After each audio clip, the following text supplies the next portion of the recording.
OC সায়েদ ও ASI Biswajit সহ কয়েকজন police সদস্য মিলে আশুলিয়ায় ৬ জনকে গুলি করে হত্যা করে। পরবর্তীতে মরদেহ পিকআপ ভ্যানে তুলে পেট্রোল ঢেলে পুড়িয়ে দেয় বলে জানান আশুলিয়া মামলার আসামি থেকে রাজসাক্ষী হওয়া শেখ আফজালুল হক। অলিউল রনির রিপোর্ট। বেলা 11:25 আসামির কাঠগড়া ছেড়ে সাক্ষীর কাঠগড়ায় পুলিশের সাব ইন্সপেক্টর শেখ আফজালুল হক।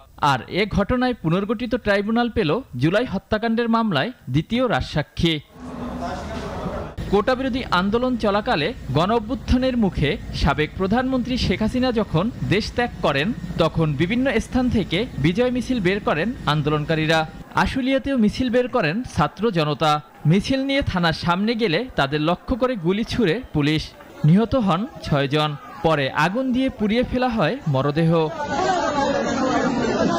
মানবতাবিরোধী এ ঘটনায় সাবেক এমপি সাইফুল ইসলাম সহ ১৬ জনকে আসামি করে মামলা হয় আন্তর্জাতিক অপরাধ ট্রাইব্যুনালে।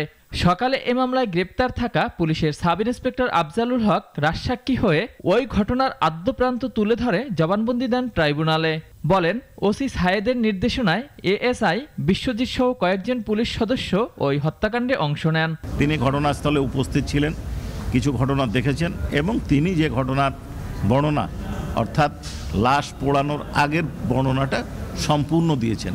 কে গুলি করেছেন, কিভাবে গুলি করা হয়েছে, কে ডিপ্লয়েড করেছেন। এ সময় আফজালুল হক আরও বলেন, 15ই আগস্ট তিনি জানতে পারেন পিকআপে তোলা মরদেহগুলো পেট্রোল ঢেলে পুড়িয়ে ফেলা হয়েছিল। তাই নিহতদের আত্মত্যাগ স্মরণ করে বিবেকের তাড়নায় এ মামলায় জবানবন্দি দিয়েছেন বলেও জানান ট্রাইব্যুনালকে। উনি লাস্ট যে কথাটা বলেছেন যে এই যারা নিহত হচ্ছেন তাদেরকে উনি সেভ করতে পারেন না। পুলিশের ডিউটিটা কি? এক হচ্ছে আইনশৃঙ্খলা রক্ষা করা, যেমন তেমন নিরস্ত্র নিরীহ মানুষকে রক্ষা করা। ইনঅ্যাকশন, আমাদের আইনে ইনঅ্যাকশনটাও একটা অপরাধ। এই যে ওনার ইনঅ্যাকশনটা একটা অপরাধ। আশুলিয়ায় লাশ পোড়ানো মামলায় আসামি করা হয় সাবেক এমপি সাইফুল ইসলাম সহ ১৬ জনকে, যাদের মধ্যে গ্রেপ্তার আছেন ৮ জন। এখন পর্যন্ত এ মামলায় সাক্ষ্য দিয়েছেন ২৩ জন।